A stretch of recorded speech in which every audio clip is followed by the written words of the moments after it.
Each and every day, you know I'm gonna share my love. Each and every day, you know I'm gonna share my love.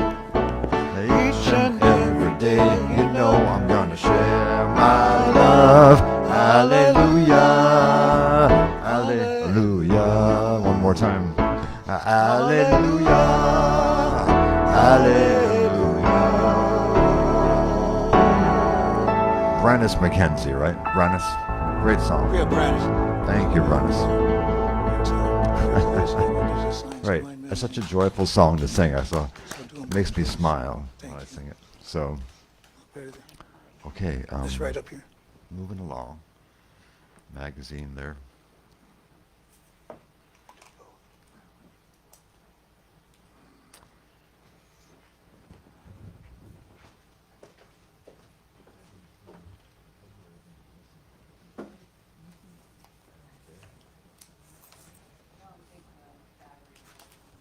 It was, yeah, I checked it. Green?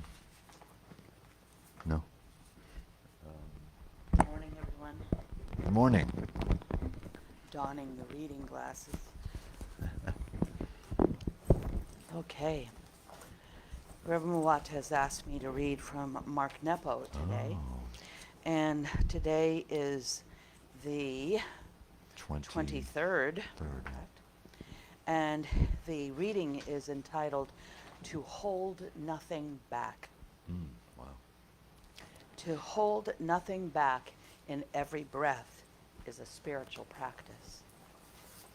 For 49 years, I have found that hesitation, more than anything, has been the invisible hitch that has kept me from joy. I found that the moment, with all of its meaning, often moves on by the time I've reconsidered whether or not to enter it. I'm not saying we should always be impulsive. More to the point, I have discovered again and again that I usually know what I need to do, but just deny it. And it is in this small hesitation, this small resistance to enter what is real, that makes life feel neutral and out of reach. To hold nothing back in every breath means staying committed to letting whatever we experience make its way in, and letting whatever it is make its way out. Holding nothing back means holding the intention to be an open vessel in a daily way. Simply and profoundly, our very breath can serve as a reminder that life is only possible if we exchange inner and outer undisturbed.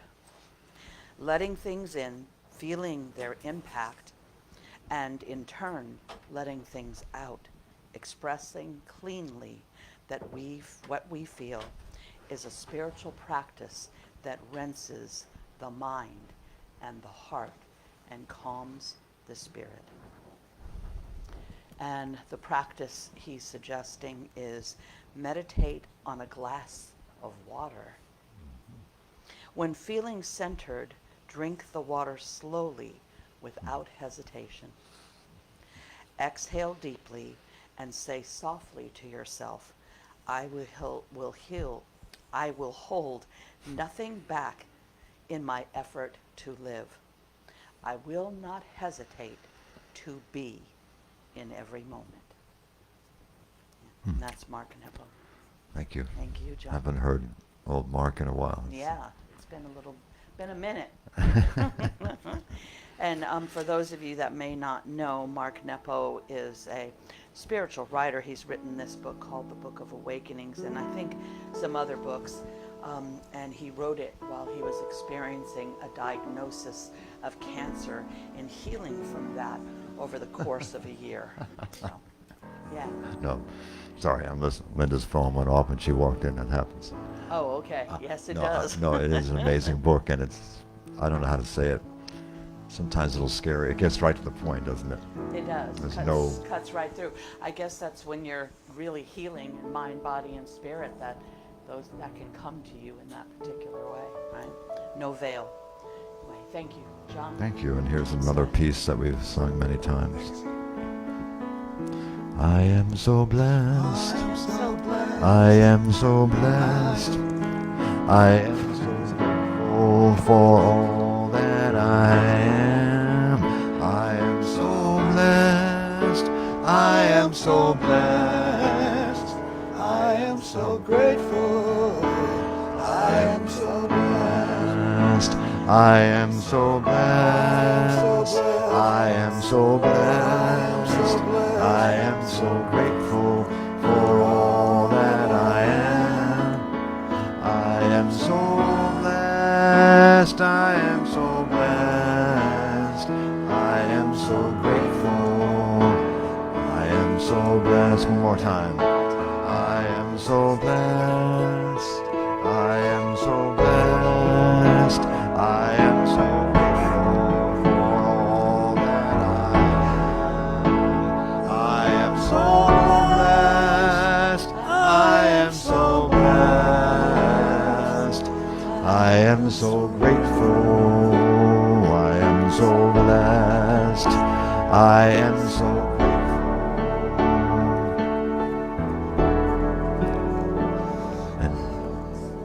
Yes, I am so blessed, and so it is. So it is.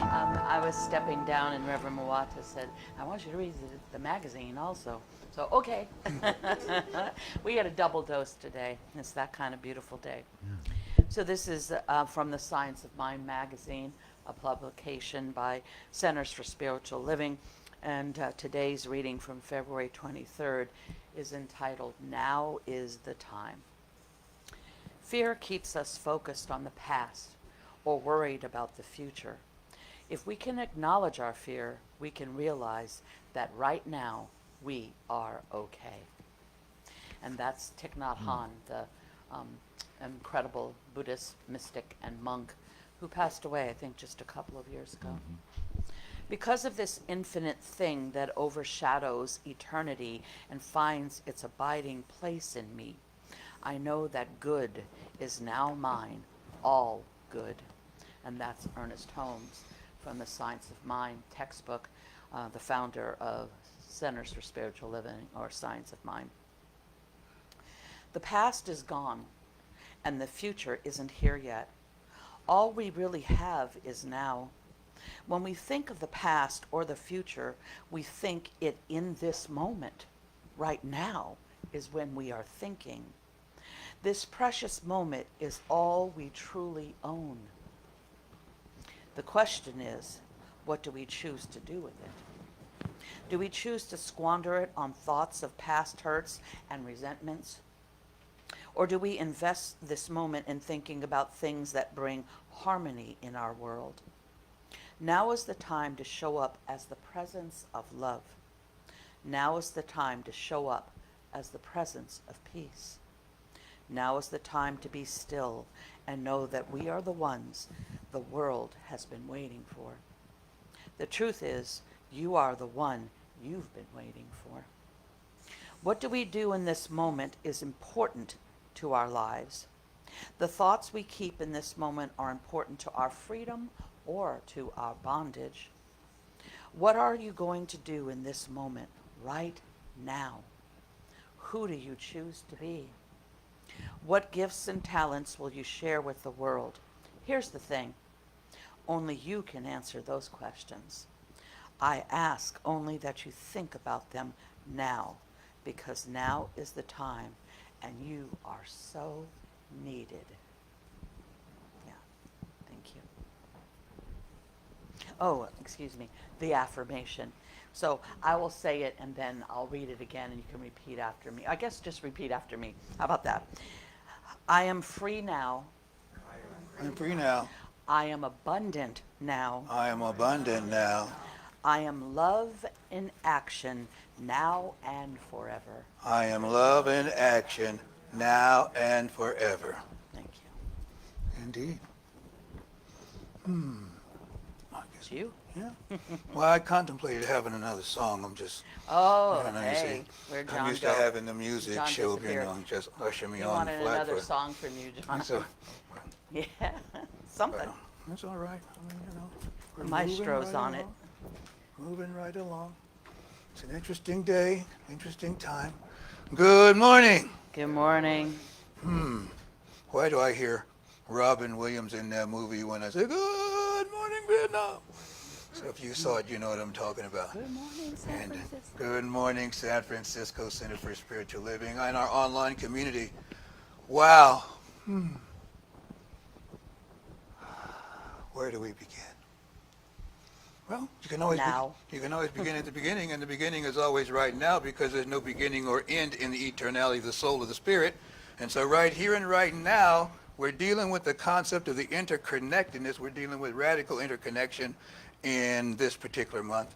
And I've pretty much exhausted everything I had to say about it because I had switched everything up, and I'm just listening and feeling forward. And what's coming up for me is a radical connection, not just to one another, not just to the community at large. We have a radical connection to the world at large, to what's happening in politics, and we have a radical connection to one another, and we have a radical connection to the building. You know, and so I'm gonna go back to my notes here because I think I'll be better this way. It'll be better this way. Living in its essence is both a science and an art. Within the world around us, this essence of both a science and an art, even every thought, action, and energy we create connects us to the people, places, and the systems that surround us. We're all part of a vast network of interbeing, and that's what shapes us, our relationships. It's how we feel about what's going on around us that helps us to define who we believe ourselves to be. The things that we like and the things that we don't like define who we are. If I like something, I pursue it further. This is who I am, a person who likes this. I'm a person who doesn't like that particular thing. The interesting thing is we'll find people who support whatever it is we like and whatever it is we don't like, and we'll commiserate with them to define who we are. And the confirmation bias of what we already believe, we'll find more examples of why that's true. If I'm not mistaken, I was just reading up on that reticular activating system, which is, I know that we have the mirror neurons that monkey see, monkey do, whatever you see out there. You have a tendency to have that same expression. I'm reminded of our morning call. And if you haven't been on our morning call, then you're really missing out because we're praying and we're having demonstrations. And I pray for people that don't come anyway. It's okay. And they're having demonstrations too. And when I say I mean we, because we're all part of the prayer. But one of the beautiful things that happens is Lena is gracious enough to share the space getting Vinia, her daughter, ready.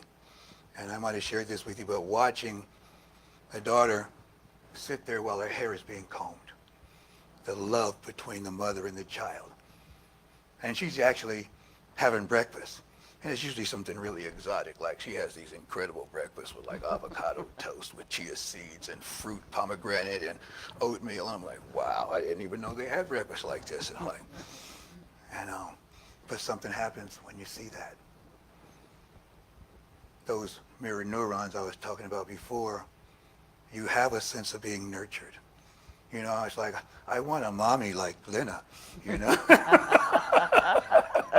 You know? Yep. And in that moment, I realized you do. You know, you do have that, and that's why you're witnessing, and that's what has always been available. I didn't experience that way, but even now, at 72 years old, I'm still being nurtured. And there's the image of it. And so I get to realize that if I can see it, I can be it. And not only if I can see it, I can be it, is because I am it, that is why I see it. And so I'm seeing the nurturing, and I'm knowing the nurturing. Are you with me so far? Yes. There's a reticular activating system that I'm also aware. And that's where your hidden beliefs come up. That's where what I think that I'm not so much sure I get this right. I'm not always aware of this particular thing, but it's here. And it activates itself, and it will replicate itself over and over again as well. So we have a tendency to operate from a place where we think we're in charge, we think we know what we're talking about, but we really don't. There are systems. And, am I on point here, Dr. Joe? Yeah, the reticular activating system brings up arousal consciousness from unconscious to Yes, conscious, yes. up and down that thing. Yes, indeed. He says a reticular activating system brings up, you said arousal consciousness? Yeah, it's energy to bring into consciousness. Okay, that's right. Energy from the subconscious to the conscious. So that which lay below the surface, and usually when you say that which lies beneath, there's a certain amount of dread with that. You know what I mean? That which lies beneath. You're like, ooh. And I think, yeah, there was a movie about that. And so, you know, you're like, don't go in the water, you know.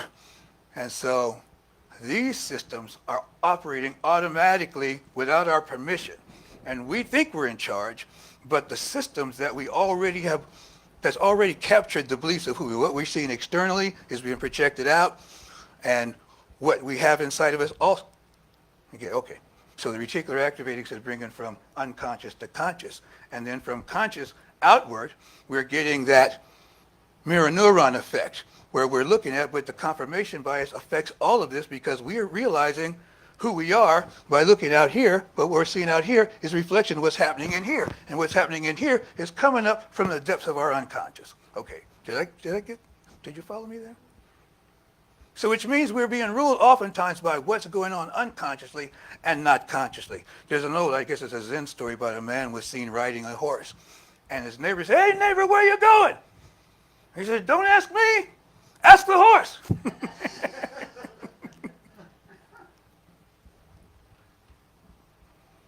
And this is where we find ourselves right now.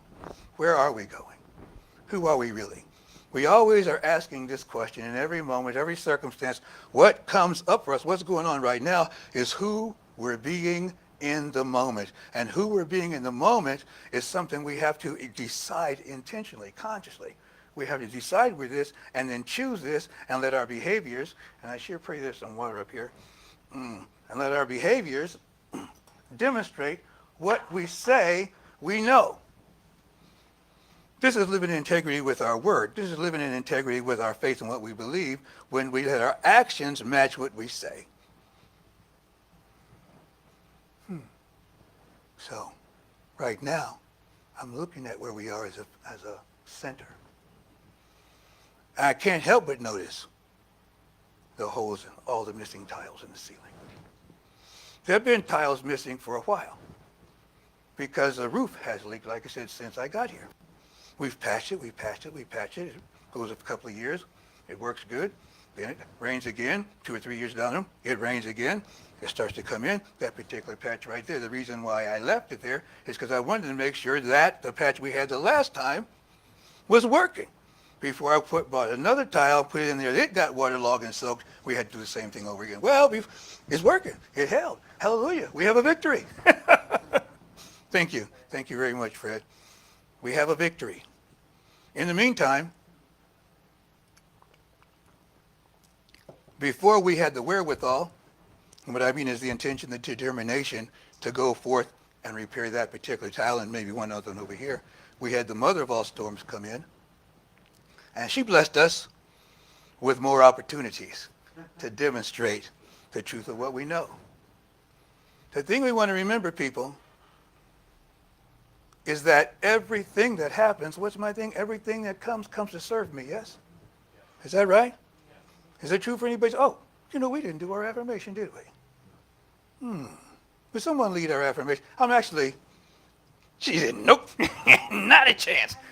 Actually, I am not that person. Yeah. What about,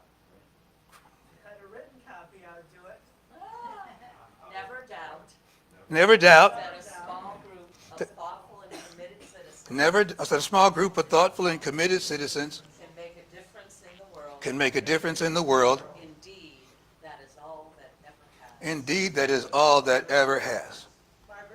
Margaret Mead. She chimed in. Thank you there, Fred. I'm going to get in there somehow. And I would say that citizen, the original meaning is to dwell within a city, citizen. And what we talk about metaphysically is that we dwell within the consciousness of wholeness. So that is why we changed it back to citizen versus what did we used to say, individual. Individuals. Dr. Jeff. I've been thinking about the ceiling, and I'm going to be taking the Essential Ernest Holmes course, so I got to kind of jumpstart on his book. And he said something about keep your ceiling open. You're looking at the top. Wait, because they can't hear what you're saying. So I want to say, Dr. Jeff is sharing that in his preparation for the Essential Learners course that we are that's coming up. He reads that Dr. Holmes says we should keep our ceiling open. Yeah, he says open at the top. Yes, keep going. That was it. So I was symbolically trying Yes, to yes, indeed, understand, how that might relate to our center. indeed. Because everything does come to service anyway, and you would keep it open, that means you're always open to the new idea that comes along. Don't have a fixed concept that says this is the way it has to be. Because if this is the only way it can happen, that means whatever blessings I might get from another source, I refuse to get them because I think this is the only way it can happen. That's the old story. We all know the story about the flood that came, and the guy was on the roof, and somebody came in a canoe, said, brother, come on. He said, no, God's going to save me. He came in a motorboat. No, God's going to save me. They came by in another bigger boat. No, God's going to save. Oh, helicopter comes. I'm waiting on God to save me. Finally, the flood rises and he perishes and he gets to heaven. And he says, well, God, why didn't you save me? I was waiting on you. And God says, I sent you three boats in a helicopter. What did you want? An engraved invitation. Yeah, boy, I do want an engraved invitation. Well, you keep waiting on that. And when you get to God, you can ask him about it. But here we are right now looking at the roof. And how do we look at it and not feel a way about it? Because everything is connected and everything's a reflection. I went to a wedding yesterday. Some of you know that Daniel and Beanish got married yesterday. It was an Islamic wedding. And I've never been to an Islamic wedding before. So it was very interesting and instructive, and I'm paying attention and I'm listening.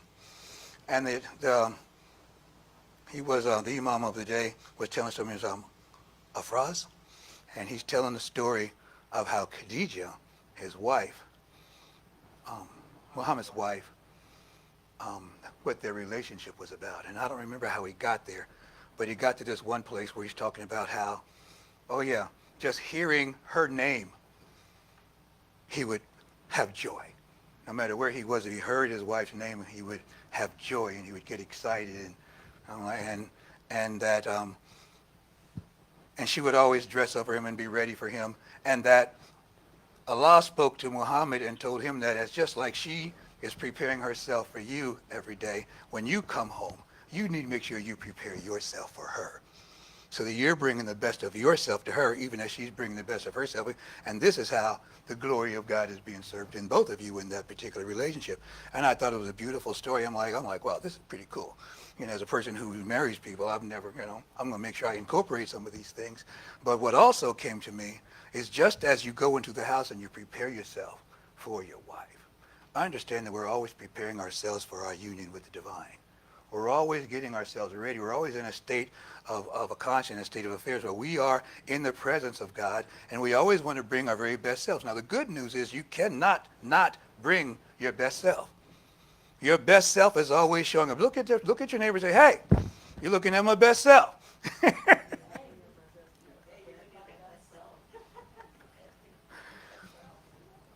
and be comfortable with your best self.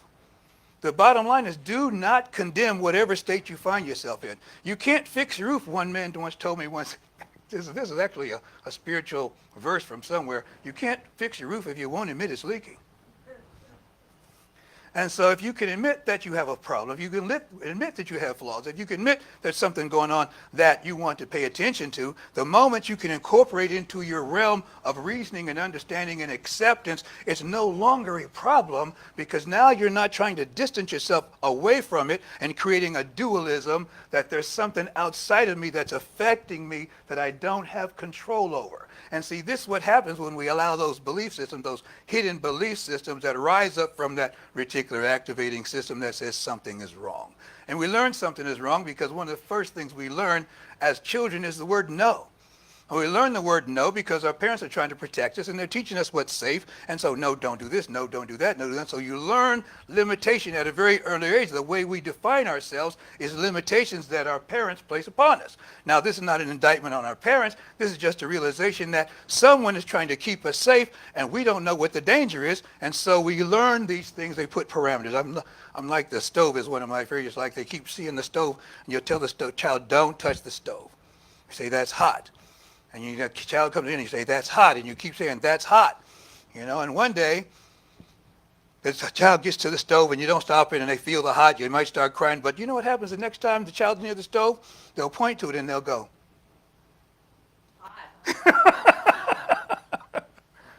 Because they've learned, oh, that's hot. Now they know what hot means. Now they know why you didn't want them to touch it. And so it is in life. Sometimes in order for us to really get it, we have to experience ourselves. Some people can hear it. There's those who hear the word.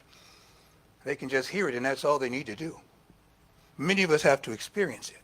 But understand, every experience is a divine experience if we decide that it is. Because once we decide it's a divine experience, we can mine the divine from the experience. And until we decide that every experience is a divine experience, we don't have the ability to do that. And so what I'm knowing in this particular moment, and I think I said it at the end of the service, clearly we are having a come-up experience. Clearly we are having a prosperous experience.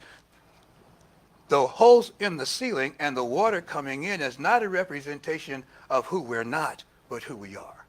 Because we are beings who have a building that we do own, that does belong to us, and the gratitude is, hallelujah, that we have this space. Rather than cry about the roof that's leaking, I'm grateful that I have a roof that leaks. Even though I'm reminded of that old Cohen, I think it is, where the guy says, my barn has burned down. And now I can see the moon, where you can find blessing in everything. It's about being here now and knowing that God is always present.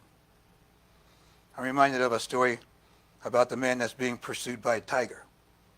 And as the tiger closes in order to save his life, the man realizes my only escape from this tiger is to throw myself over the cliff and hope for the best. So he dives over the cliff and he finds a branch on the way down. He grabs the branch and he's hanging on for dear life. And he looks up, and the tiger's peering over the edge. And he's swiping at him, trying to get him. And he's just out of the edge of the tiger, just out of the reach. The tiger's like, oh, he's like, claws just going past his face. And so he's holding on there, and he looks down below to see where he can drop to save his life. But when he looks down below, there's a tiger at the bottom, circling back and forth, like, oh, dinner's coming early today. So with the two tigers contemplating him as their next meal, he's caught in a quandary. And he gets still, and he looks to his right. Oh, maybe it was to his left.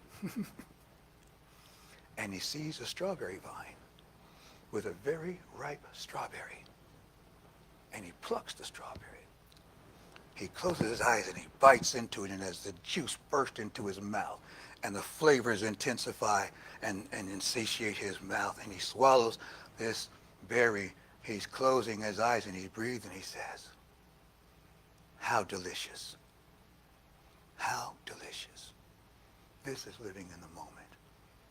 This is when you recognize, I told that story, I think it was last week or 2 weeks ago, about the optimist and the pessimist when he had that room full of horse manure. And she says, how can you still be happy? He says, you cannot fool me, Mommy. With all this manure, there must be a pony here somewhere.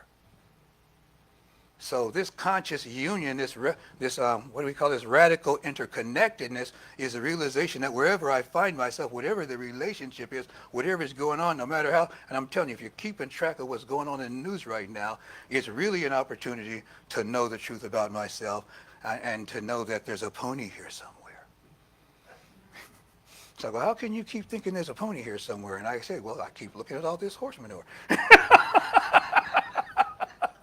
Something is making it, you know. And guess what? That's all organic. It grows plants anyway. So we're at a nexus here where we get to decide who we are. Are we a prosperous center or not? And that stems from the idea if I'm a prosperous individual or not. And so the idea of am I enough comes up. And that's one of the best lessons I got from Dr. Margaret Storrs, one of my mentors in ministerial school. And I was going through some particular problem, and I'm in her office, and I'm pouring my heart out to her. And I'm waiting for something that I thought would be more profound than those words. I admit, I didn't think it was that great, but it kind of got me. She said, you have to always remember this one. And she looked me directly in, and she said, say it, I am enough. So I started practicing, I am enough.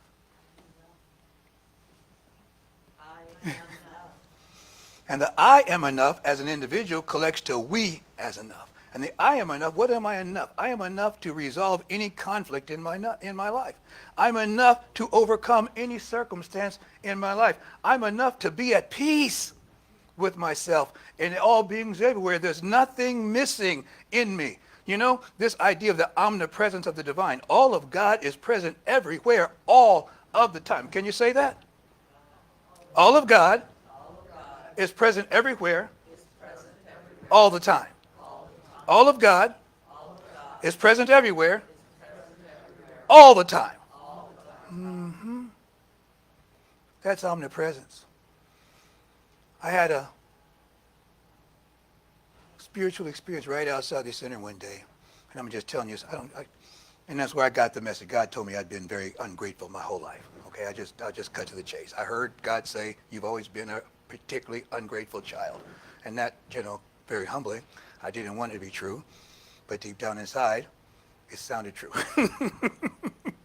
And so I've been working on it. That was like 5 years ago. So I've been like counting my blessings and really working on my gratitude. You hear me talk about living from surrender, living from gratitude. I've coined the phrase, gratitude is the cornerstone of consciousness. Gratitude is also the doorway to surrender. And I'm thinking about this omnipresence. I shared that story with one of my mentors and friends, Brother Ishmael. And Brother Ishmael said back to me, and I always thank him gratefully, he said, what the omnipresence says anywhere, the omnipresence says everywhere. So the blessing that I received about my lack of gratitude was not just for me, but a lesson and a blessing for me to share with something that we all want to work on, and that's our gratitude. The message is never just for me or just for you.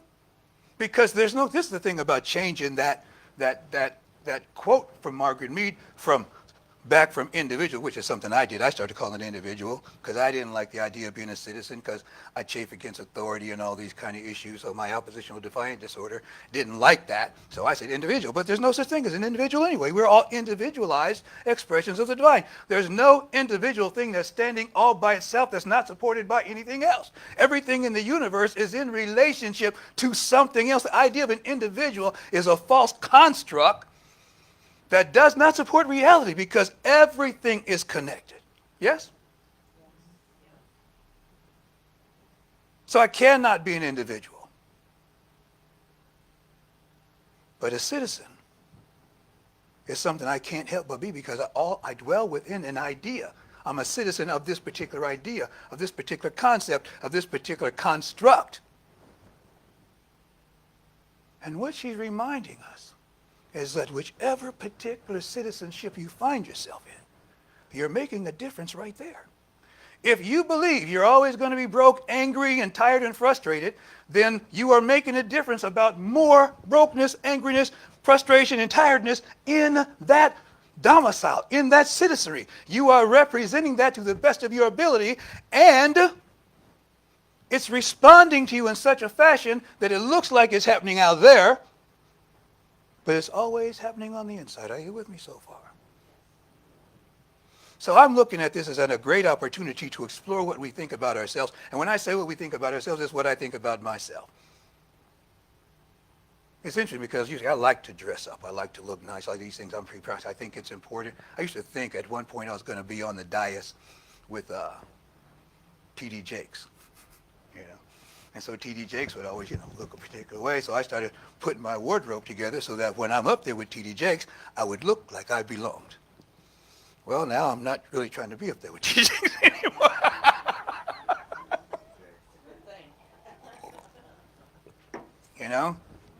T.D. Jakes is a African-American minister with a megachurch.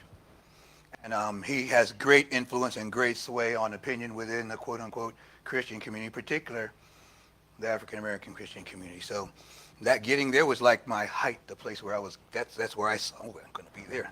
I'm going to do that. And of course, he's in a bit of scandal right now. Some things are going on in his life right now. I'm like, maybe not so much. Maybe that's not what I'm trying to, but that was my idea of what success would look like. I remember coming out of ministerial school and my father asking me about what kind of church and all that kind of stuff. And I just didn't see myself doing this because I had greater aspirations. I'm going to be up there with TD, you see. even though that's what made him great, was his great megachurch. I had the audacity to say that I was too big for a church.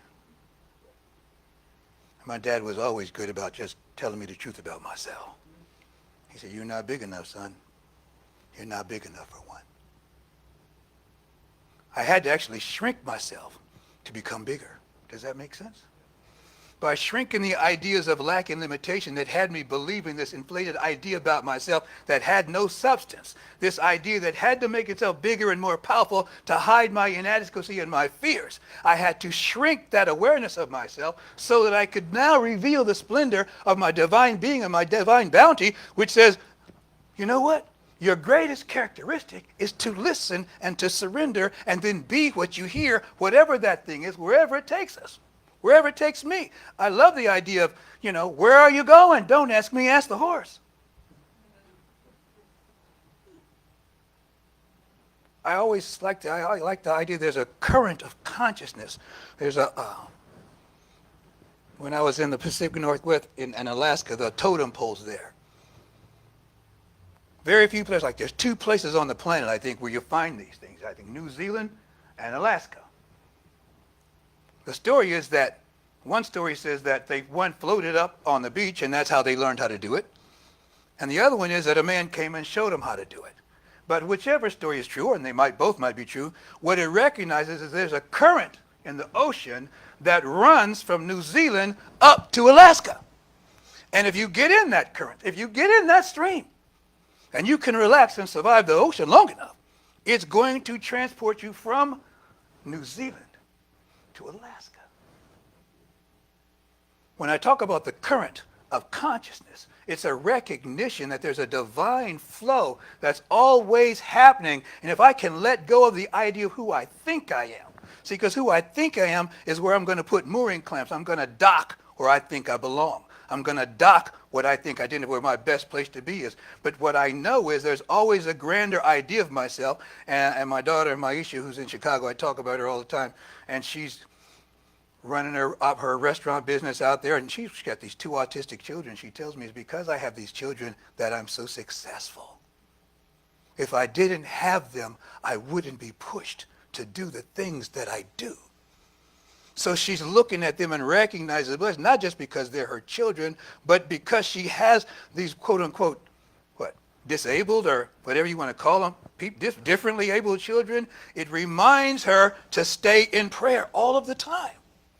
And she's surrendered to a place in her life right now where she now looks at me and she says to me, she's so surrendered, she says, "Daddy, man, you never get tired of hearing that word.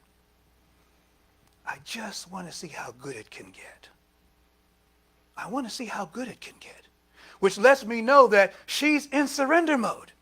She recognizes that Maisha doesn't know what she's talking about. I know Mwata doesn't know what he's talking about. And so I talk to myself to shut up, sit down, and be quiet and listen. Anytime I find myself having an opinion. How do I know I have an opinion? Because people are getting on my nerves. I'm upset about this particular issue. I'm upset about that particular issue. I have a personal stake in something. And the 4 agreements will let us know to be a human being in that particular philosophy, we don't take anything personally. But we can't help it, can we? Because things affect us personally, and when they affect us personally, we take it personally because it's effective. It feels like it's personal, and maybe it is personal. But don't take it personally. Because if I take it personally, then now I'm subject to whatever that intention might be coming towards me. Maybe somebody does have something against me. Maybe everything we think about that's happening in the universe right now is actually true. But if I take it personally, now I have to figure out a way that I have to defend myself against it. Anybody got any ideas? Oh, we're going to protest. We're going to march. We're going to what? Boycott. We're going to do all of these things that we always do, but we still have the same problems. The right protest, the left gets angry. The left protest, the right gets angry. We're doing it back and forth to one another.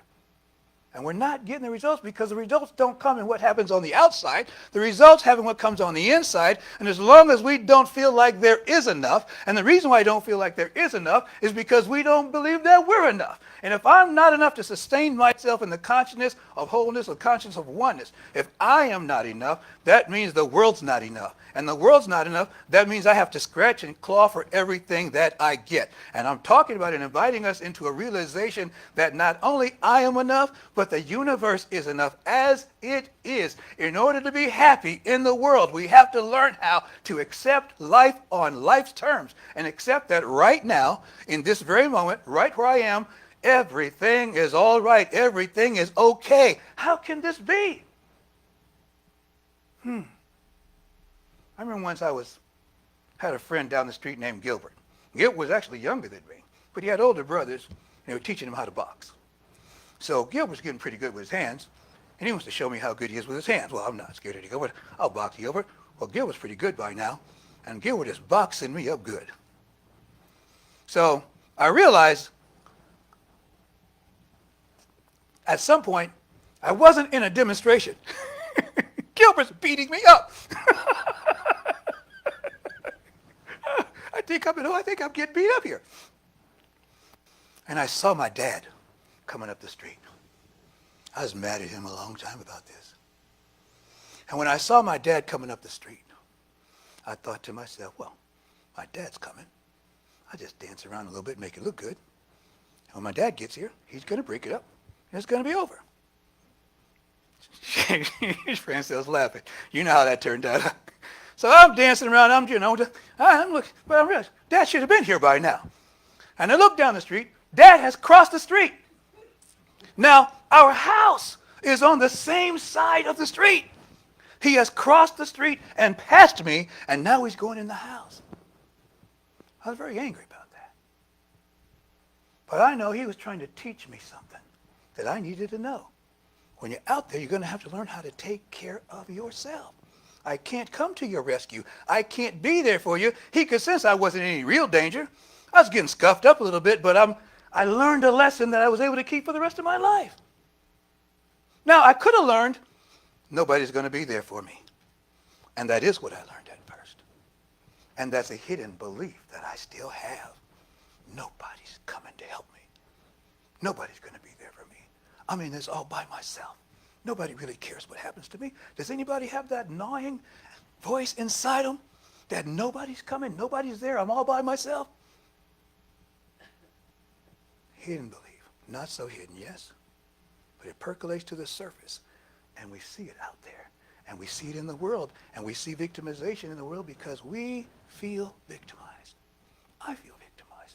To some degree still. I'm talking myself off the cliff all the time. Sometimes I walk around the house periodically and say, are you okay? What's going on with you? I say, I'm working some stuff out in my mind. Well, what are you working out? If I tell you what I'm working out in my mind, it's not just in my mind anymore. Now you have to deal with the crap in my mind. And now we have an issue.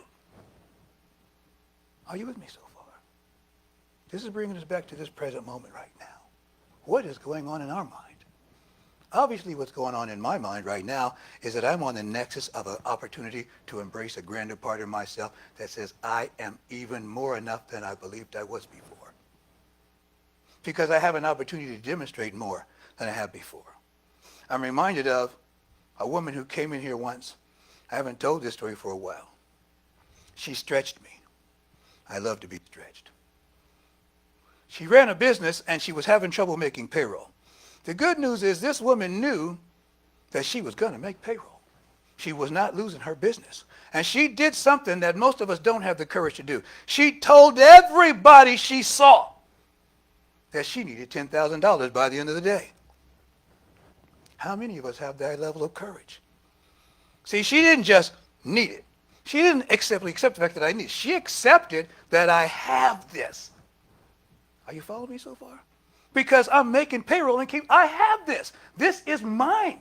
So she told everybody about this. She walked through that door, and I said, hey, I've been sitting here for how you doing? She said, without even saying hello, Reverend White, I need $10,000 by the end of the day. I'll be honest. What are you asking? What are you telling me for? I mean, you need to be at a bank. You need to be talking to somebody who actually has $10,000. How can I treat for this? How can I pray for this when it's something that I do not have, that I have never had? It's something that I wish for. How can I pray for something that I am not? Where I have a sense of inadequacy. But you see, she wouldn't let me off the hook. So you see, I'm actually trying to get off it. I said, well, you know, that you can do. I'm all these little, got my dancing shoes on. I'm trying to, trying to figure this away. And she's relentless. And I had to find a moment of divine surrender. And in that surrender, I realized, you know what, Mwata? You may not have the faith that you can do this, but that woman does. She came in here because she thought you could help her.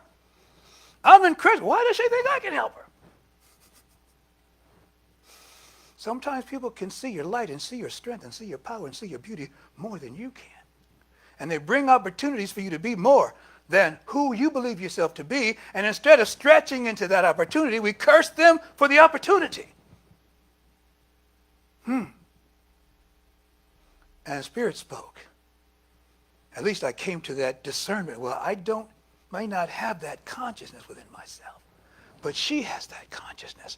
And I began to speak my word, and I began to pray from her consciousness. I said, you know what? Somebody in this room has the awareness, has the consciousness that this is a possibility. And I learned this from that. And I'm going to share this with you. Always go with the highest consciousness in the room. And never assume the highest consciousness is yours. Because God always has a better idea. God always has a grander idea. And that's why I'm loving it when my Aisha says, I just want to see how good it can get. Because she's into how good can it be. That means there's an infinite possibility beyond me. I prayed my little you-know-what off. Because I'm praying. The sense of fear that I have is now the passion with which I'm praying. The sense of confidence that I need to do the prayer, I'm getting that from the woman who knows she's getting the money. Man, brought the house down. It felt good when she left, I felt good, but I have the trepidation. I had the doubt. I wonder what's happening. I believe it's true, but it's such a far-fetched idea. How could it be true? I saw her later and asked her, what happened? She said, well, you don't know what happened? Now you don't know what happened? She said, I got the money, of course. She said, later that evening, it's dinner. She's at dinner with a friend. She's been saying this all day long. Are you feeling me? She said, I need $10,000 at the end of the day. And her friend says, I think I can help you. I've had a windfall. You hear these stories, and it always sounds fake. And they had a windfall this time. That's fake. Because I'm easy to dismiss. That's fake because I have trouble stretching myself to believe these things. But she was at dinner with a friend, told the story that she said, wrote her out a check for $10,000 on the spot. Wow. So I know there's a consciousness that says there's $10,000 in the room. There's $10,000 to get things done when you really need whatever it is you need. I know it can happen. But we have to be willing to accept that reality and know that we're part of the solution and stay on point. And so I'm accepting the fact that we have all the resources to fix the roof. And not just fix the roof. Don't stop there. Because we've operated at a deficit for a long time, people. And that's because we're coming in with the idea of a deficit. I'm talking about myself. Maybe I'm not talking about you. Maybe you're the $10,000 person in the room. And I'm surrendering to your consciousness. So I'm talking about this from a place of wholeness, which means that right where I am and where each of us is right now, we have the opportunity to claim a larger space, a larger consciousness for who we are. And just like Khadijah prepared herself for Muhammad, and Muhammad's instructed to prepare himself for Khadijah. And it came to me that that's how we prepare ourselves for the divine. This is how we take care of our domicile, the house of God, the house of worship, where we come to get the truth that helps fuel us to do the rest of our day. And if we're not taking care, if we're not being good stewards of this space, then we have to ask ourselves, well, what kind of steward am I being in my own life? And someone here might say, well, I only have enough to take care of myself. And I would say, then do that. Then do that. Because if we're not taking care of ourselves, we cannot take care of anybody else. And that's why in emergency situations, you're on the airplane, they say when the mask comes down and you have a child, put the mask on you first, and then the child. On you first, and then the child. So I'm saying focus on you first. But just like you can look up and see the holes in the ceiling, just like you know there was water on the floor, recognize that your roof is leaking. And how am I preparing the protection of my domicile? Well, protection flows from God. So I would just, as a guest talk, it's about our relationship with the divine. It's about our relationship with the divine. Please know this is not an admonition. If you're hearing an admonition, that is that part of your mind, if you want to call it ego, that wants to distract you from the message of how you can be greater and how you can be bigger and how you can be stronger, more resplendent. This is not about me doing anything but telling the truth about myself and this place that I love so much and so dear that I realize I'm the steward. I'm the steward of this place. I know that about myself. Maybe some people don't believe they're stewards, but I know everybody in here does at some point because we're all serving it at some level. So now how can I be a greater steward, a greater expression of this? I have to start treating myself better. And the way I treat myself better, I have to accept the fact that I am more abundant than I've ever believed myself to be. Because that's what it takes right here and right now. It takes me owning my own level of prosperity and abundance. And as I own this level for myself, I create a circumstance where I can see other people owning it. And I see other people owning it and not other people out there. It's easy to look at successful people and see them out there and not know they reflect the success that I already have. I couldn't see that success and praise it if it wasn't a part of me. If it wasn't a part of me, I would see it and condemn it. And you hear people talk, well, the Hollywood elites, they want to condemn that. Well, the politicians want to condemn that. All these places of power and influence we condemn because we don't see ourselves as those things. And I'm asking us to open ourselves up to the realization that wherever greatness is happening, whether we love it or not, if something big is happening anywhere, it's the bigness that's happening within me. And whatever intention those particular individuals use to create that for themselves, if I use that same level of intention, then I get that for myself. And this is what I'm inviting everybody into right now. Because everybody who showed up today, you showed up because there's more of you that's looking for self-expression. There's something that's calling upon us all to be present in that divine protection, which is our relationship with the divine. And where in the relationship? Our prosperity. And sometimes prosperity looks like health. Sometimes we have to be more intentional about our health. Sometimes it's about our relationships. We have to be more intentional in our relationship. When I say intentional, it means I'm focused on the oneness within. I didn't think I was going to say this, but I'm going to say it. And I'm trying to stop because I've got this stuff, okay, but I'm just going to say this because it's crazy. So I'm at the wedding. And this wedding happens because Daniel's done the Shahada so he can marry his love. This is big, man. This is big. I'm getting there. And the Shahada is a declaration of faith that says, Allah is the one true God, and Muhammad is his only true messenger.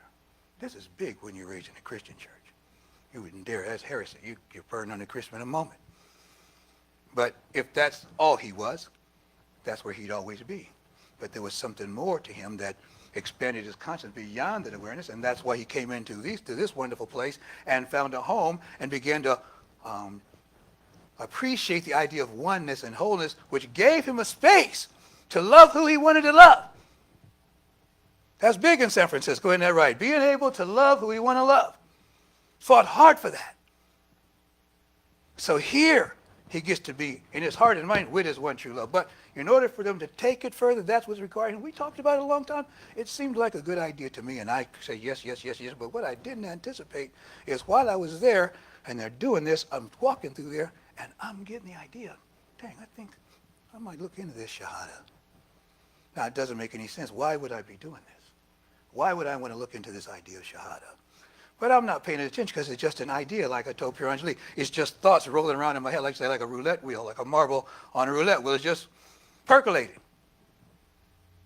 But it's there. And I mentioned it out loud because I didn't want to be fearful. I'm just speaking out loud. Well, what I didn't know is that they placed Pure Angelique and I at a very honored table when the bride and groom were finished with everything they had to do, they came and sat where we were. Okay, so now periodically we're with the bride and groom, and the imam is there, and his cousin, who's really into the faith, he's like a zealot of you. He's like, he's really there. He sits next to me. And this idea of the Shahada starts to percolate again. And so I said it out loud again. And the brother looked at me and says, Brother Rahim said, well, if you're thinking it, there's a reason why. Now, I just tell him he's speaking truth here. If you're thinking it, there's a reason why. So he's pressing me. I say, I think I'm going to do it. He said, well, you can do it today if you want. I'm like, yeah, I know. I can do it today. He says, yeah, like right after dinner here, we could go aside and you can do the Shahada. Well, now I'm recognizing who I am. And I'm like, no. If the door's open, the door's open right now. And by the time I finish eating, it may not be open anymore. So if we're going to do this, we have to do it now.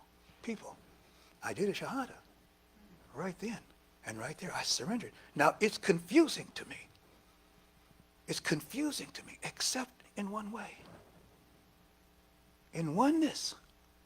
In oneness. That's a radical interconnection. There's a book out, I think it's by the Dalai Lama, Buddha Mind, Christ Mind, comparing the two things, okay?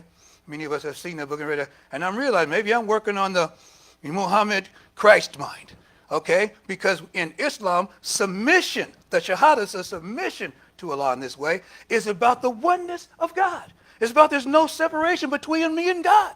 And that I'm here to do the will, undivided. There's all these different rules. We do things differently. People have their different way to do it. But the bottom line, the principles, and this is science of mind in action, Dr. Holmes said, and I love this when I first found the philosophy, he says, we use the truth wherever we find it. And there's no copyright on the truth. So I expanded my territory. I'm expanding my vocabulary. I'm expanding my ability to be prosperous because no longer my situation, well, I'm not, what's that great, I can't believe I'm going here. The brother won 5 Grammys for the song Not Like Us, and there's a whole bunch of stuff connected to that. Okay, Kendrick Lamar, excuse me, you're right. Kendrick, just called him the brother. Kendrick Lamar. I mean, he's won a Pulitzer. The brother's genius. He's genius. But me, I don't really listen to music. I just hear the chorus, not like us, not like us, not like us. And I had trouble with that because I don't want to be affirming who's not like us or who's not like me. Because what I know is everything that I see and everything I reflect is just like me.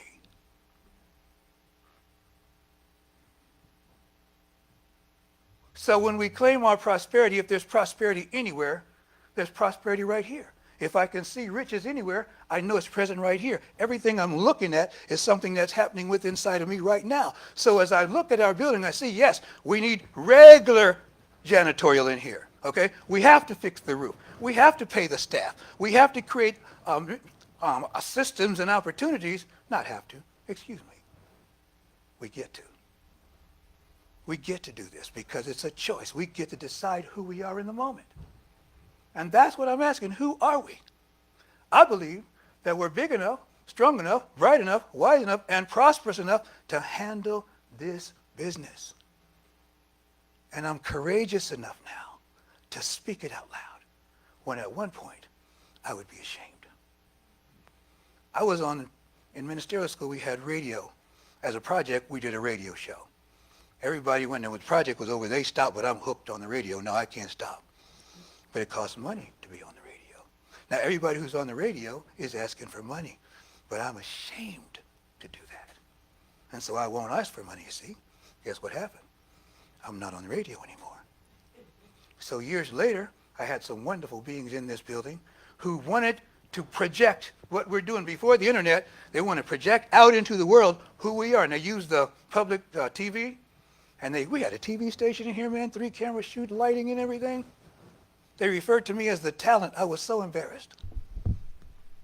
Called it the Reverend Walter Rasuli Show. I just wasn't ready for the moment. But you know what it takes to stay on the air? Money. I wouldn't ask for it. So eventually, That show was so well produced that whenever they had a gap in programming, they need to plug something in, they would use our show. That's how well produced it was. They knew it was going to start on time, end time, and have good content. But I wasn't ready for the moment. But I'm ready for this moment. And I'm not afraid and I'm not ashamed to ask. We don't need the money. We'd like to have the money. We're accepting the money. It's something that we're accepting as who we are. It's not a need. Need says, I don't have it yet. It's out there. I'm accepting that we're prosperous enough to make this happen, and I'm open and surrendered enough to know that it's happening right now, and I have so much confidence that I'm speaking it out loud so that everybody who can hear it knows it's happening inside them too. And if it's happening here for the building, that means in our personal lives it's also happening. So everybody's being called to another level of stepping into your authority of prosperity, regardless of how prosperity you are now. Let's see how good it can get, shall we? Let's see if it can become even more beautiful, even more bountiful, even more resplendent. I remember before we decorated this place, we didn't have the walls like this. It took 5 coats of that, whatever that clear coat finish is. It wasn't varnish, it was something else though, something like it. And because it was very dull and drab, and everybody, well, what are we going to do? We don't want to let go of the paneling. And we didn't have this beautiful blue carpet. We didn't have these blue chairs. And Pierre Angeli was the leader of the Vision Corps at the time. And we visioned into being this beautiful space. We literally visioned it into being. We let go and we let God. And we asked the question, what is the perfect response, the perfect answer for this place?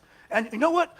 An architect came in that somebody knew who liked to do sacred spaces, and he had never done a religious science center. He always wanted to, and he donated his energy, his time, his talent to make it happen. And for I think we had about 20 grand at the time. We got about 50 or 60 grand worth of results out of that activity, and it was because we surrendered to the realization there's always a bigger idea, a grander idea of who we can be. So I'm grateful to proclaim it. We didn't vision the backyard. Pierre Angeli was insistent we need to do that. I'm giving her flowers right here because she was right. And for a long time, the backyard lay fallow. But in my mind, I knew the backyard was part of the visioning, but it took a lot longer to develop because we did not vision that together. And then somebody came in and put a mural on the backyard, on the back wall. The Brunos became part of our family, and they said, we're going to make sure there's a garden back here. And so now we have a beautiful space out here because the vision came through. And it was bigger and more grand and more resplendent than anybody could think of. I'm loving my good friend Noel McGinnis, who coined this phrase. He said, all of us are smarter than any of us. I love that one, man. All of us are smarter than any of us. So speaking into this collective conscience, from the collective conscience as my own individualized expression, there's always more to me than flesh and bone. There's always a grander expression happening, and I'm inviting us all into the realization that we are enough to be the divine will, to be the divine purpose, to the word I'm looking for, to embrace our sacred space at a place of wholeness and perfection, that it supplies all of our needs, all of its needs, and serves the world as a community. That is the grand vision that I have for the center and myself. And I believe that's the space we're all stepping into.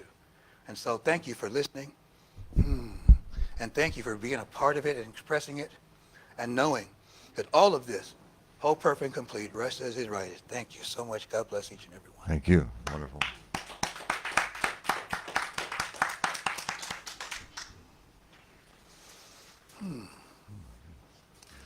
The good news here is we always have an opportunity to demonstrate prosperity. And we get to demonstrate prosperity always by expressing prosperity. And the way we express prosperity is to circulate prosperity. Because currency is an idea that there's something always in motion. Even the people, if you put the money in the ground, you put it in your mattress, it does not grow. In order for it to increase, it has to be in circulation. It has to be in something that is increasing itself through some kind of interest or compound interest or amortization. Somehow it's growing. And if it's growing, that means it's in circulation. And as we do our tithe and our offering, we participate in this spiritual practice. And so please repeat after me. from a consciousness of abundance from a consciousness of abundance and centered in gratitude, and centered in gratitude. I generously give. I generously give. I accept the gifts I accept the gifts of prosperity and abundance of prosperity and abundance as I demonstrate as I demonstrate divine circulation in my life. divine circulation in my life. In gratitude, I freely give. In gratitude, I freely give. In grateful acceptance, I freely receive. In grateful acceptance, I freely receive. Thank you, thank you. So it is. I am remembering Who I am. I am remembering. I'll say it. Who I am. I am remembering. I am remembering. I am remembering who I am. I am remembering who I am. I am remembering. I am remembering. And if you're giving online, the address is give@sfcsl.org. And that's PayPal and Zelle. Thank you. Thank you, John.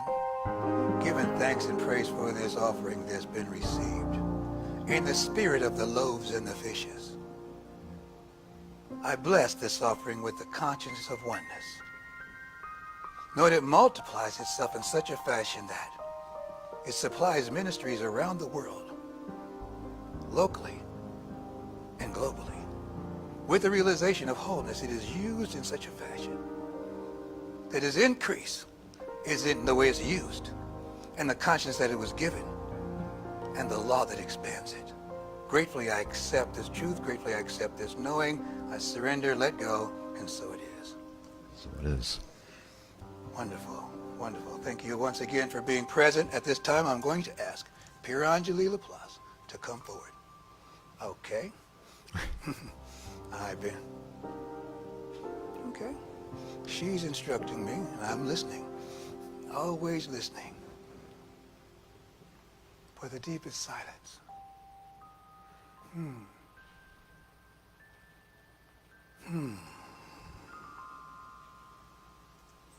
And so from this consciousness of wholeness that's been established here today, from this realization of the divine increase, from this realization of going with the highest consciousness in the room at all times, I'm releasing every idea about who I think I am and who I have been.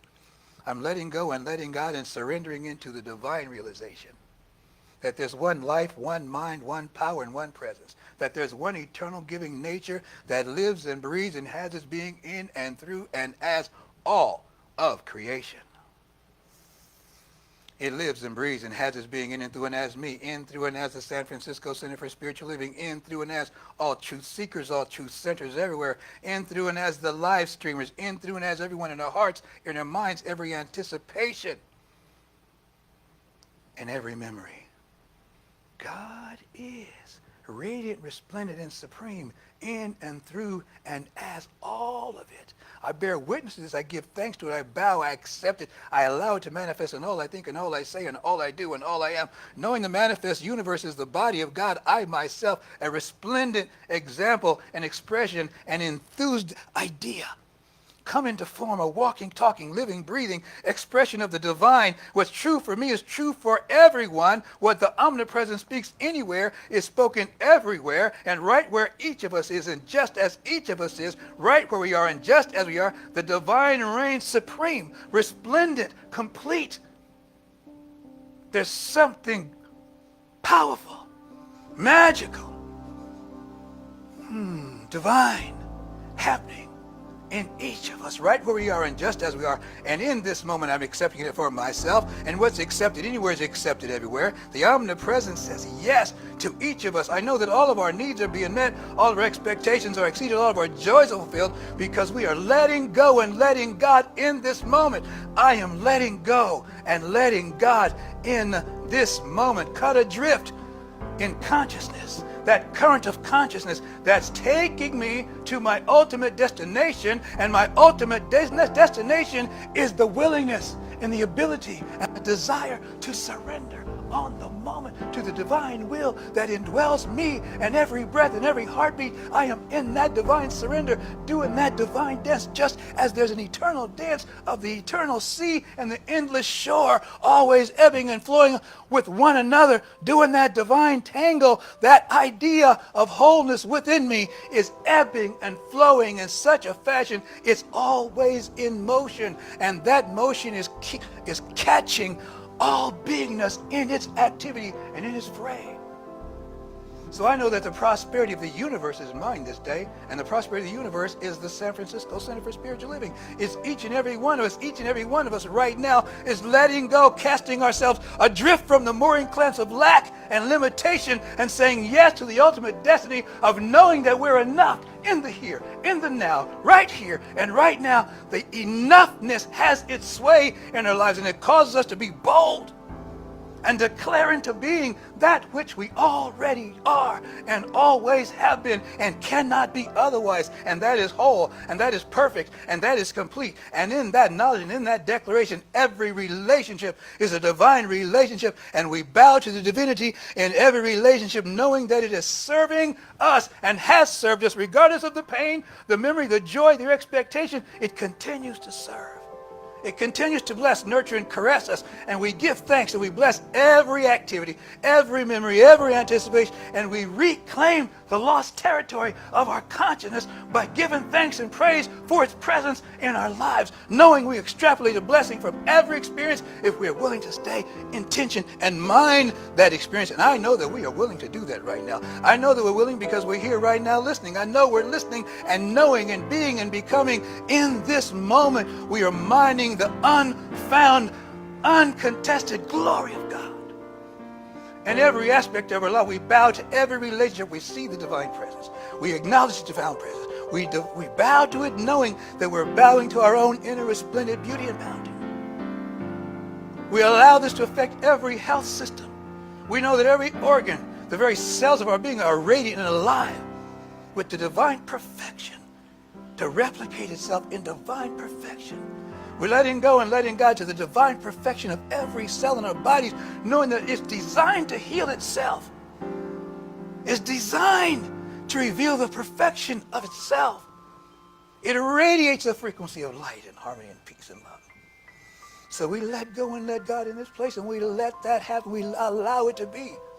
And I'm a resplendent, radiant expression of the divine, forgiving all beingness everywhere, because in the forgiveness of all beingness everywhere, I accept the divine in all beingness everywhere. And I'm accepting the divine in every circumstance, in every situation, and the healing is at hand. The healing is now, and the healing is not just for me. The healing is for all life kind everywhere. Blessed, blessed, blessed are the beings, all life kind everywhere. May all beings be blessed. I know they're blessed right where we are in just here. There's a healing going on right now.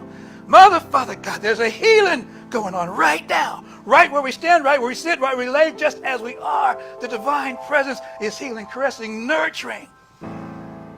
The very best, the grandiosity, the simplicity of our being. All is well this day. We say yes right now. All is well. We're moving past it now. We're stepping into the glory of the unified whole right now. We're accepting a grander frequency of ourselves right now. Yes, I, yes, I, yes, I, yes, I.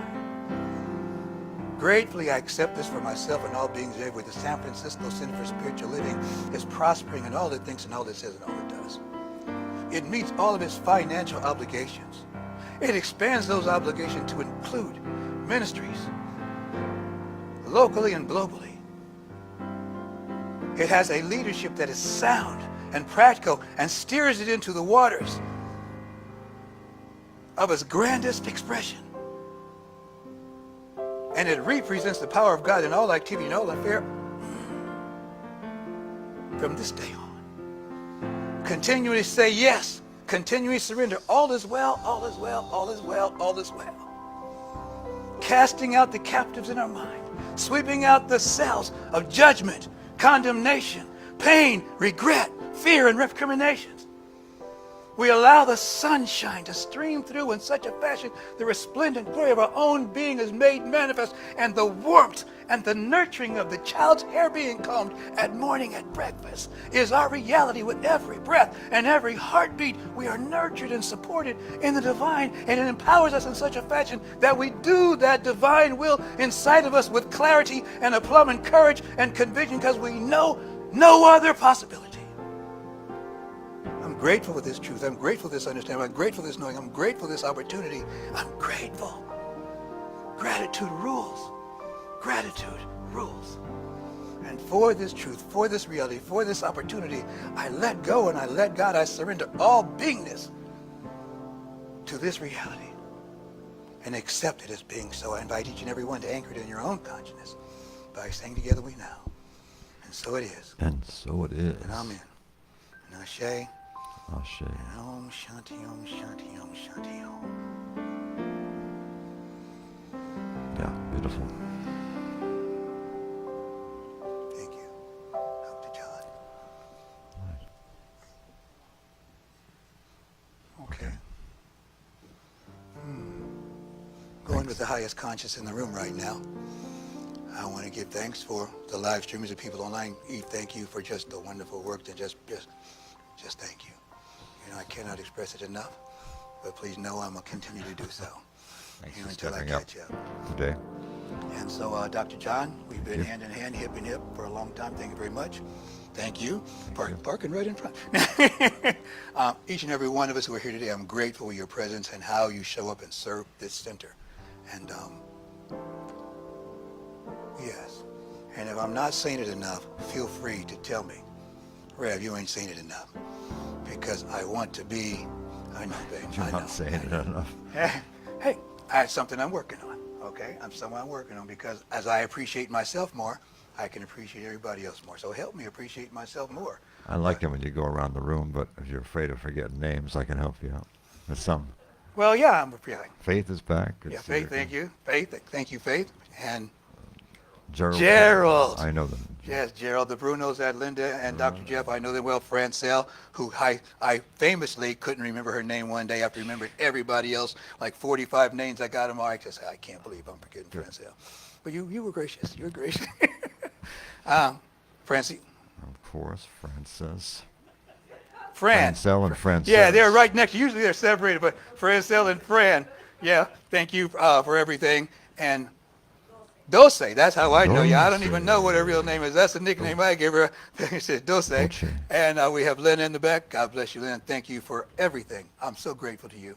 And Fred Mashburn, thank you for everything. I really appreciate you, man. And you hit me in places that nobody else does, and I appreciate that. Pirangeli LaPlace, the love of my life. You know, she's been dealing with me for 30 years. And I'm not easy, you know, but I am divine. And so, but we've been doing this dance together for a long time, and she supports me, and I support her, and we support this center, and it all holds together in a way that we're inseparable. I'm very, very grateful to you, extremely grateful. And I don't remember when it was sitting here who left already. I don't remember her name. Oh, Yep. I can't remember. God bless. God bless. God bless her. Whoever it She is. said, no, I'm not. Yeah. God bless her. And having the courage to speak her convention. Isn't there somebody in the back right now? No. Well, I don't know. I keep feeling some activity here. So, Cheryl. Is that her name, Cheryl? Something like no, that. God bless her. And whatever activity is going on in the rest of the building. That doesn't matter. God bless you. And God bless our roof. Yes. God bless this building. I'm grateful for all of it. And thank you. So it is. Pirangeli comes forward now.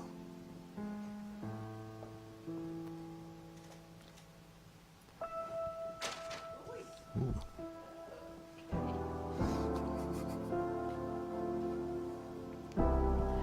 So there are a number of announcements, and one of the things that Eve does, she does so many things, is that she anchors our newsletter and sends that out, as well as our Facebook page, and does postings. So there are a number of announcements that I'm going to be doing. But if you want to, please check out both the newsletter as well as the Facebook page to get more specific details. And John, you're always good at helping me if I'm forgetting something. The first announcement is about prayer. At the close of this service, practitioners who are present are available for prayer. As Reverend Muwata mentioned and gave the illustration of praying for a woman for the $10,000, and that the prayer always goes through the person who is praying. So Lena is here and is available for prayer, and I may or may not be, depending on whether or not I can stay.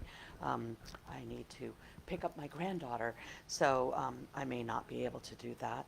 But if I am present, then I'm also available for prayer. Please make sure you avail yourself of one of us or of Lena if she is the person here, because it is our blessing to pray with you and for you. Fellowship Sundays.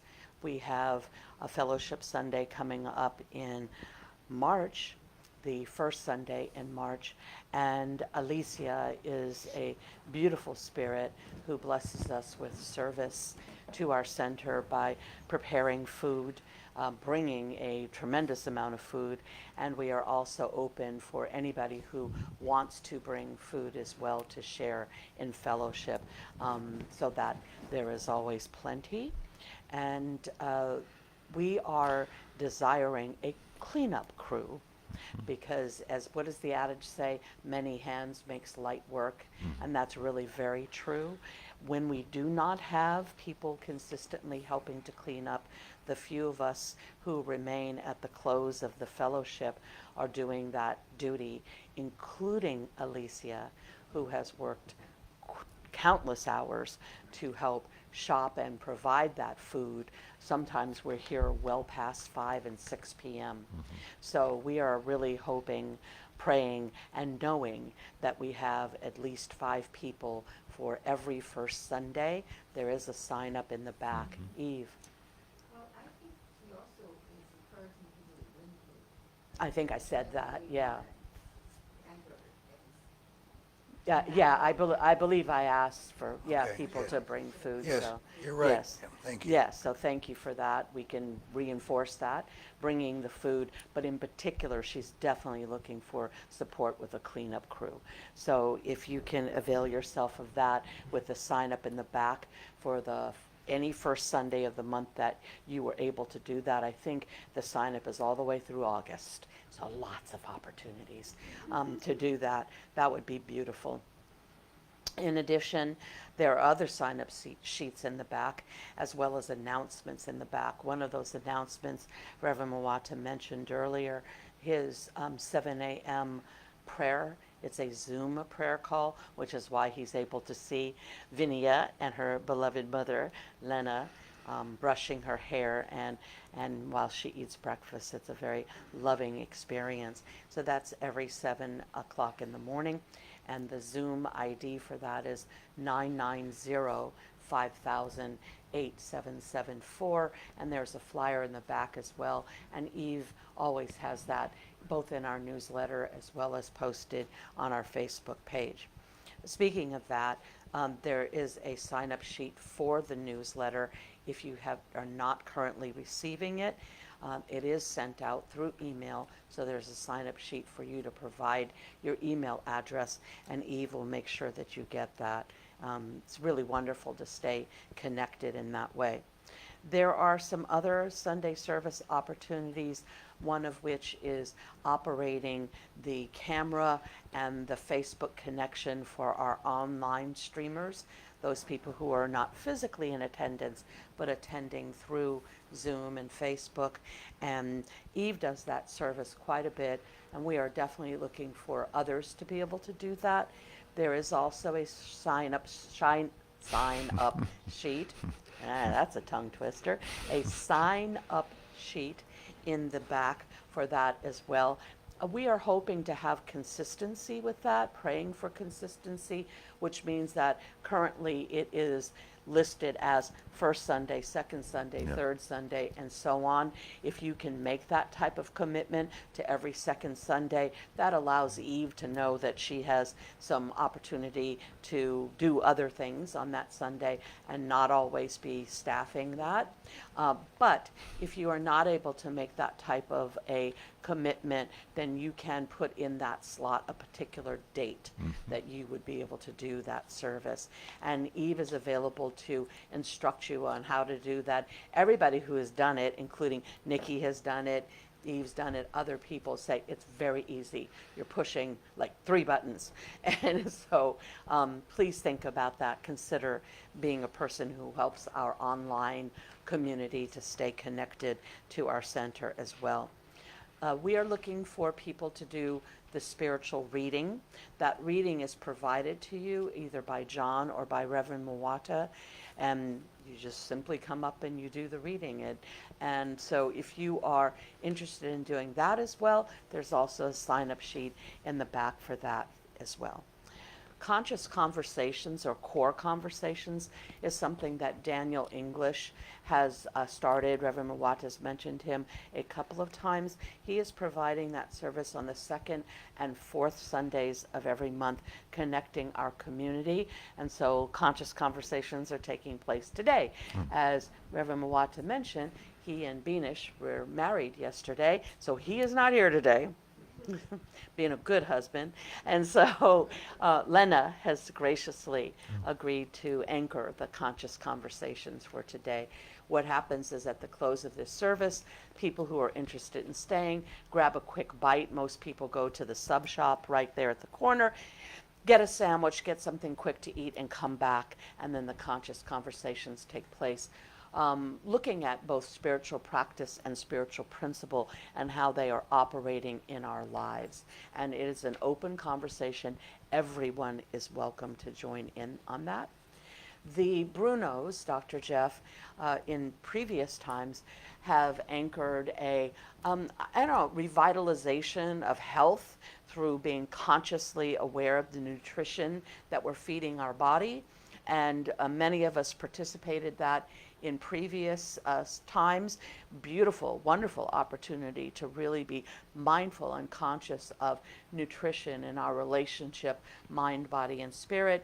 And Dr. Jeff and Linda are anchoring that again, beginning on I think it's the 16th, the March 16th, that service. okay. There'll be a 21-day opportunity to have a different relationship with what you put into your mouth.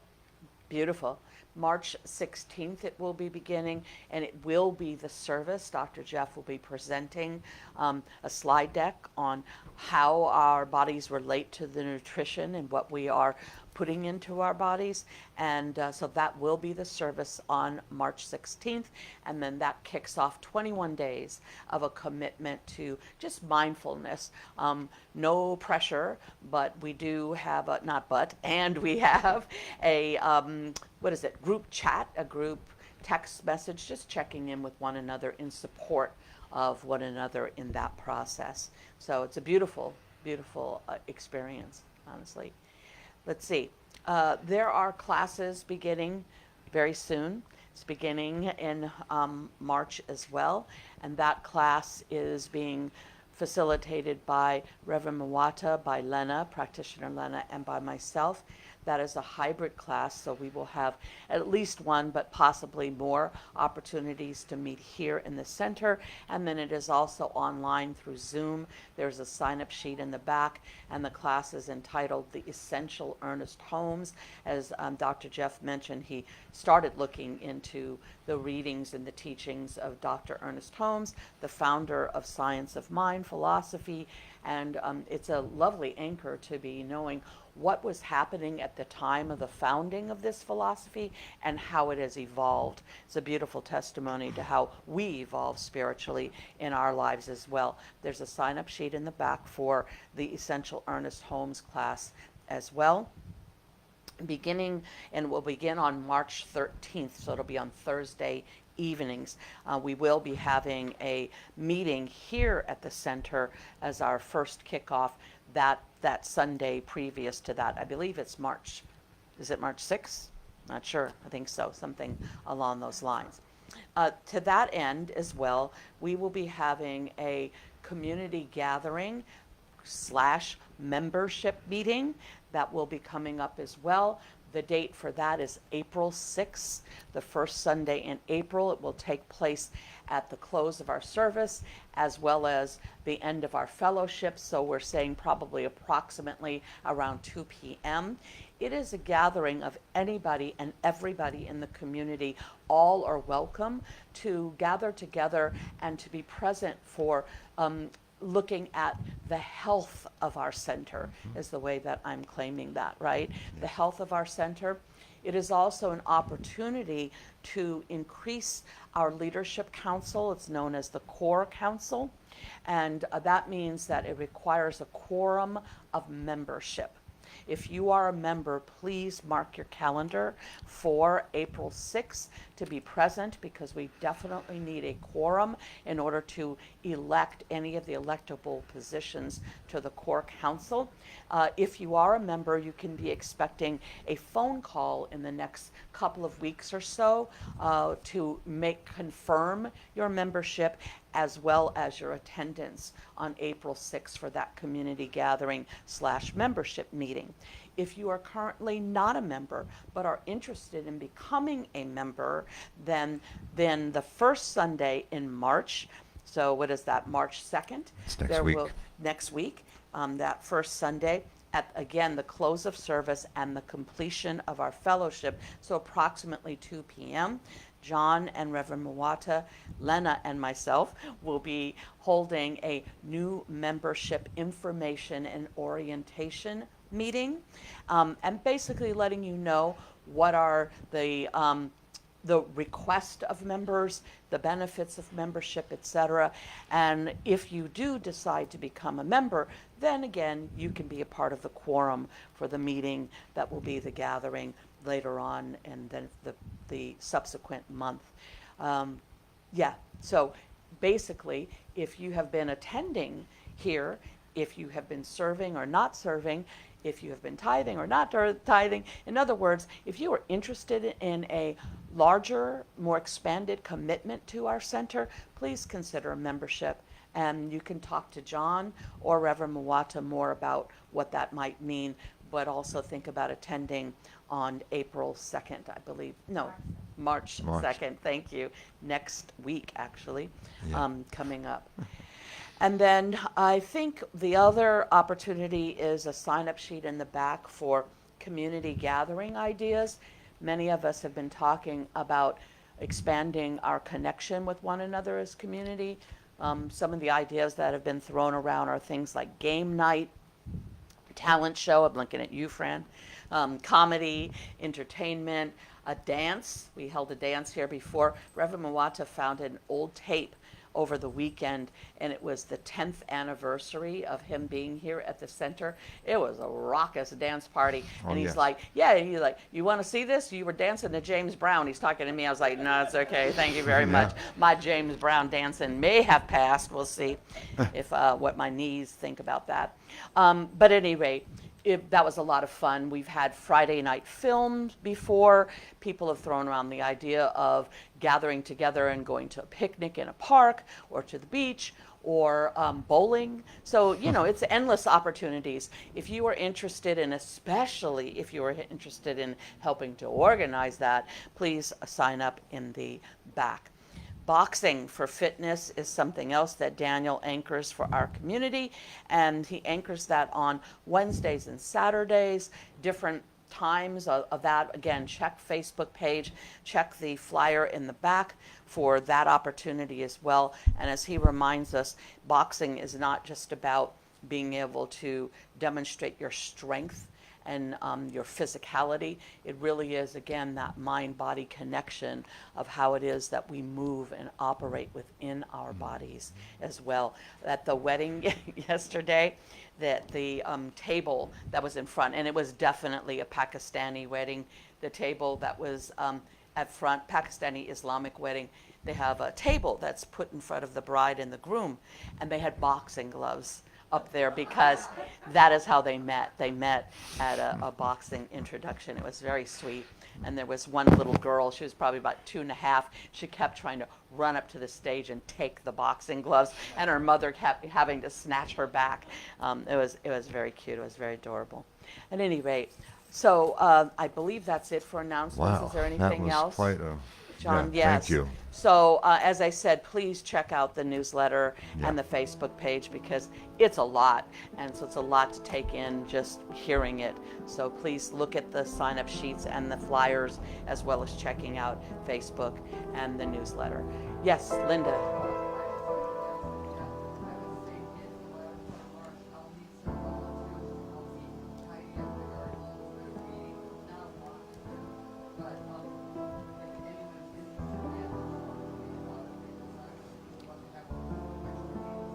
That sounds wonderful. So repeating that for our online viewers as well. Linda Bruno, who anchors the garden along with Dr. Jeff, is asking that if anybody is interested in helping to do a little cleaning up, weeding.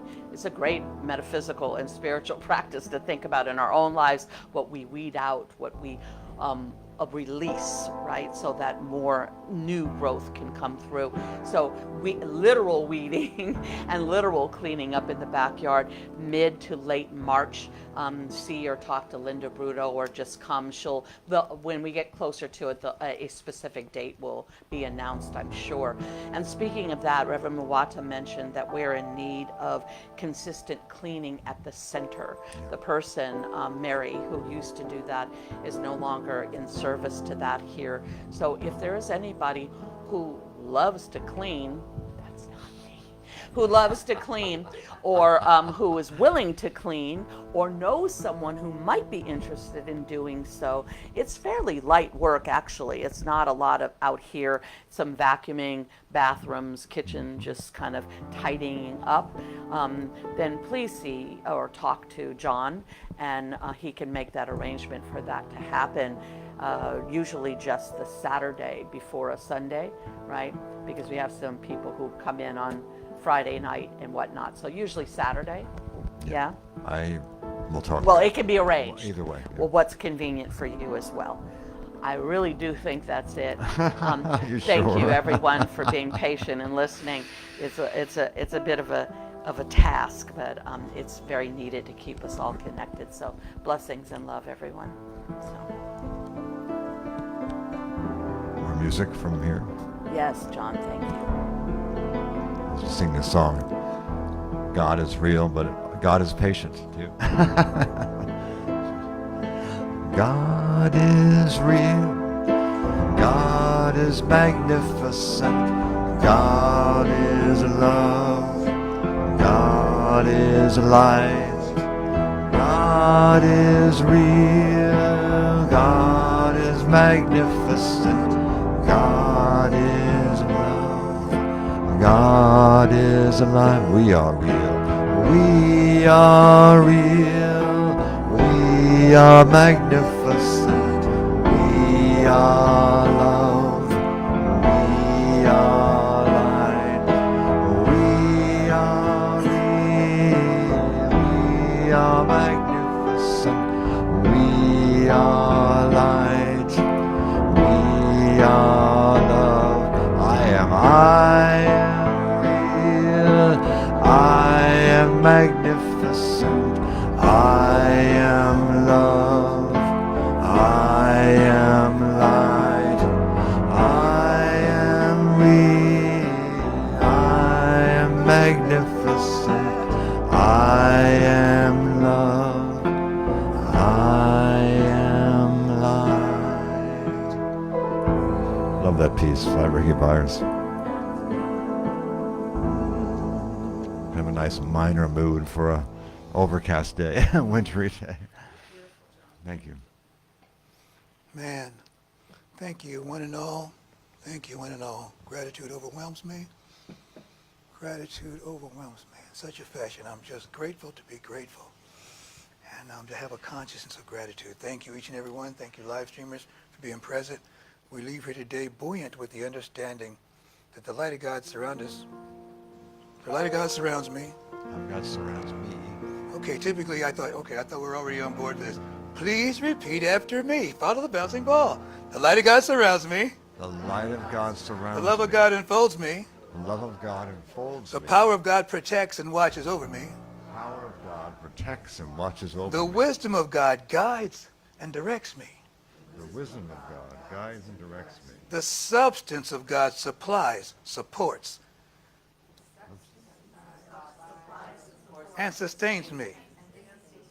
Wherever I am, wherever I go, whatever I think, whatever I do whatever I say. God is, and all is well. And so it is. So it is. Let's gather in a circle and sing, I am the place where God shows up.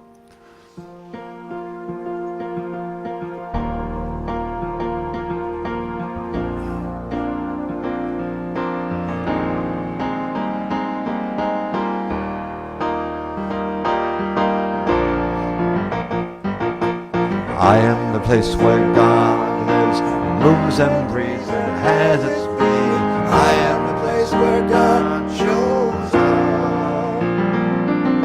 I am the place where God lives, moves and breathes and has its being. I am the place where God shows up. We are the place and we are the place where God lives, moves and breathes and has its being. We are the place where God shows up. And you are the place.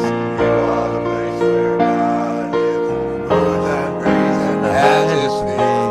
You are the place where God shows up. I am the place. I am the place where God lives, moves and breathes and has its being. I am the place where God shows up. Thank you, each and every one.